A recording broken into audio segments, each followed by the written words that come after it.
अस्सलाम वालेकुम नाजरीन, मैं हूं सुहेल हसन भट्टी और आप देख रहे हैं PBN न्यूज। नाजरीन, इस वक्त सोशल मीडिया पर एक तूफान बर्पा हुआ पड़ा है। आप देख रहे होंगे कि चंद दिन पहले काजी फायज ईसा साहब जो कि मौजूदा चीफ जस्टिस हैं, मैं आगे बात बढ़ाने से पहले यहाँ पर वजाहत करता चलूं कि चीफ जस्टिस साहब जिनके हाथ में पूरे मुल्क की कमांड होती है इंसाफ के हवाले से, वो पूरे मुल्क के लिए, पूरी रियासत के लिए एक कस्टोडियन के तौर पर काम कर रहे हैं और वो हाजिर सर्विस चीफ जस्टिस हैं। बेकरी पर जब जाते हैं अपनी फैमिली के साथ, तो उनके साथ बेकरी का मुलाजिम इंतहाई ज्यादा घटिया रवैया अख्तियार करता है। उसकी फैमिली भी देखकर शशो पाई में मुब्तला हो जाती है, हैरत में मुब्तला हो जाते हैं लोग सारे कि काजी फैज ईसा साहब एक चीफ जस्टिस साहब जो हैं हाजिर सर्विस, उनके साथ इस तरह का रवैया अपनाया जाना मेरे ख्याल से ये किसी मखसूस पार्टी के लिए, किसी मखसूस धड़े के लिए ना सिर्फ ये शर्मनाक बात है, बल्कि ये पूरे मुल्क के लिए, मुल्क के कवानीन के लिए, मुल्क के लॉ के लिए, मुल्क की जुडिशरी के लिए और मुल्क के वासियों के लिए, मुल्क की आवाम के लिए ये एक बहुत बड़ा सवालिया निशान बन चुका है। जिस मुल्क में मौजूदा चीफ जस्टिस साहब भी सेव एंड सिक्योर ना हो, तो क्या उस मुल्क के आम आदमी का कोई पुरसाने हाल होगा? बिल्कुल भी नहीं। चीफ जस्टिस साहब जो पाकिस्तान के कस्टोडियन हैं लॉ के हवाले से, इंसाफ के हवाले से, जिन्होंने लोअर कोर्ट्स,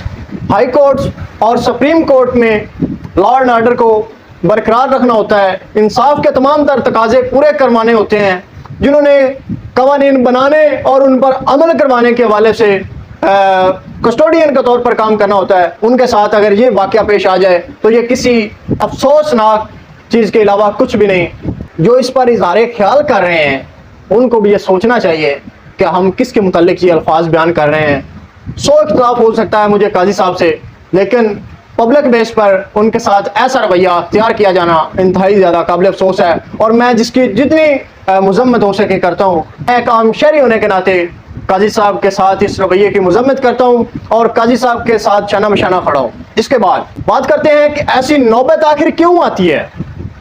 इसमें दो पॉइंट्स हैं। एक पॉइंट ये है कि ऐसी सूरत हाल बना दी गई है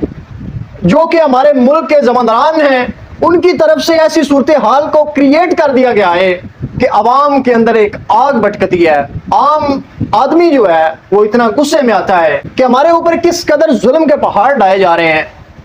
हमारे जजेस साहबान, हमारी अफवाज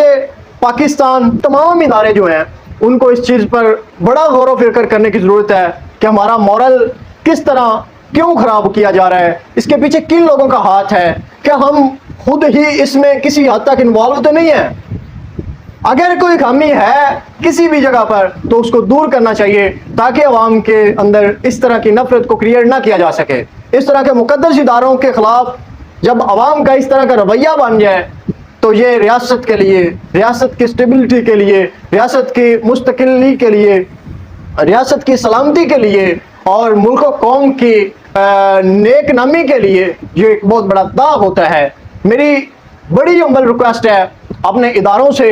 बड़े मुकद्दस इदारे हैं, हमारे इदारों में बहुत अच्छे लोग पाए जाते हैं, हमारे इदारों में बहुत अच्छी चीज़ें पाई जाती हैं, हमारे इदारे पूरी दुनिया के लिए एक नमूना के तौर पर काम कर रहे हैं, लेकिन उनमें खामियां ज़रूर हैं। उन खामियों पर नज़रसानी करने की ज़रूरत है। अवाम के अंदर ये नफरत पैदा करने वालों का मुहासबा किया जाना चाहिए और इस वाक़े के पीछे जिन लोगों का हाथ है उनको कड़ी सज़ा मिलनी चाहिए। मैं इस वक्त काजी फायज ईसा साहब, अपने चीफ जस्टिस ऑफ पाकिस्तान के साथ खड़ा हूँ और ये अहद करता हूँ कि हमारे मुल्क पाकिस्तान के लिए ऐसी किसी भी बैरूनी ताकत या अंदरूनी ताकत जो हमारे मुल्क का अमन खराब करे उसके खिलाफ हम डट कर खड़े होंगे और इंशाअल्लाह ताला कलम और कैमरे की मदद से जो किरदार अदा कर सकते हैं वो इंशाअल्लाह करते रहेंगे। बेशक काजी फायज ईसा साहब के साथ या उनमें कोई ऐसी चीज़ पाई जाती होगी जो एक मखसूस एजेंडे को या एक मखसूस धड़े को पसंद नहीं है, तो खुदारा इस पर नज़रसानी करनी चाहिए और काजी फायज ईसा साहब को भी ये मुल्क का, रियासत का कस्टोडियन होने के नाते उनको भी इस चीज़ पर गौर फिक्र करने के हवाले से बड़ी अशद ज़रूरत है। ऐसे ही कोई ट्रेंड पकड़ कर उसके पीछे भाग दौड़ना नहीं चाहिए, बल्कि उस पर غور و فکر اور اس پر تحقیق کرنی چاہیے کہ آیا اس میں کیا خامی ہے، اس کی وجوہات کیا ہیں۔ ہم لوگ تحقیق کرنے کے بجائے سوشل میڈیا پر اس کو ایسے آگ کی طرح پھیلا دیتے ہیں کہ دیکھنے والا دنگ رہ جاتا ہے، اور عام عوام جو ہے ان کے اندر بھی مختلف سوالات جنم لیتے ہیں۔ اس کے ساتھ مجھے اجازت دیجیے، بہت شکریہ، اللہ حافظ۔